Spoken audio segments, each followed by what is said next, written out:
রোগী মৃত্যুকে কেন্দ্র করে উত্তেজনা, রোগীর আত্মীয়রা ব্যাপক ভাঙচুর চালায়। ঘটনাস্থলে ইসলামপুর আইসি সহ বিশাল পুলিশ বাহিনী। আরও একবার জানিয়ে রাখবো, রোগী মৃত্যুকে কেন্দ্র করে উত্তেজনা, রোগীর আত্মীয়রা ব্যাপক ভাঙচুর চালায়।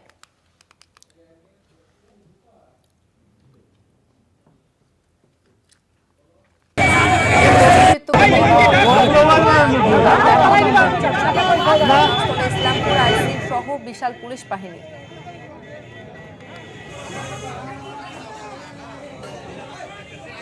আমরা বিস্তারিত জানবো, আমাদের সঙ্গে ফোন লাইনে রয়েছে প্রতিনিধি বিক্রমাদিত্য বিশ্বাস। বিক্রমাদিত্য, ঠিক কি অভিযোগ উঠে আসছে?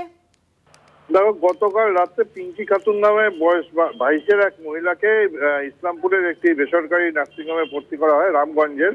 সেখানে তার একটি পুত্র সন্তানের জন্ম দেওয়া হয় এবং এরপরেই রোগীর যে শারীরিক অবস্থায় অবনতি ঘটে। সেখানে ইসলামপুর রামগঞ্জের যে বেসরকারি নার্সিংহোমে যে ভর্তি করা হয়েছিল, সেই নার্সিংহোম কর্তৃপক্ষ বলে যে রোগী ঠিকই আছে, কিন্তু রোগীর পরিবার বারবার তাকে নিয়ে যাওয়ার চেষ্টা করছিল বাইরে, কিন্তু তখন বলে যে না, রোগী ঠিকই আছে।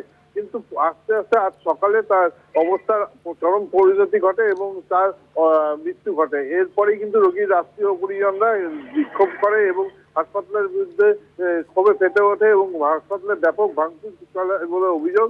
এই ঘটনার ফলে কিন্তু এলাকায় চরম অশান্তির সৃষ্টি হয়। খবর পায় ইসলামপুর থানা পুলিশ, সেখানে এসে পৌঁছায় ইসলামপুর থানার আইসি সহ বিশাল পুলিশ বাহিনী কিন্তু ঘটনাস্থলে এসে পৌঁছেছে এবং অবস্থার কিছুটা হলেও স্বাভাবিক হয়েছে। তবে রোগীর পরিজনরা দেহ কিন্তু নিয়ে যাওয়ার ক্ষেত্রে একটা বাধা দেয়। বলে তারা যখন প্রসূতির মৃত্যু হয়েছে সেই সময়ের পর থেকে যে ঘটনা ঘটেছে তার সম্পূর্ণ বিবরণ সহ হাসপাতাল কর্তৃপক্ষকে দিতে হবে, তারপরে ময়নাতদন্তের জন্য দেহ ইসলামপুরে দেওয়া হবে। এখনো প্রস্তাব চলছে, এর পরবর্তীতে কি হয় সেদিকেই তাকিয়ে রয়েছে গোটা ওইখানকার মানুষজন। ধন্যবাদ বিক্রমাদিত্য।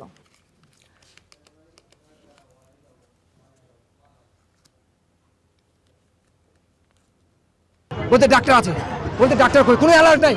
শুধু স্যার আমরা সিজারিয়ান পেশেন্ট মারা গেছে সকাল 8:30-9টায়। ভুল চিকিৎসায় স্যার, ভুল চিকিৎসায় আমরা 10টা পেশেন্ট এরকম আমরা জলম থেকে সিজার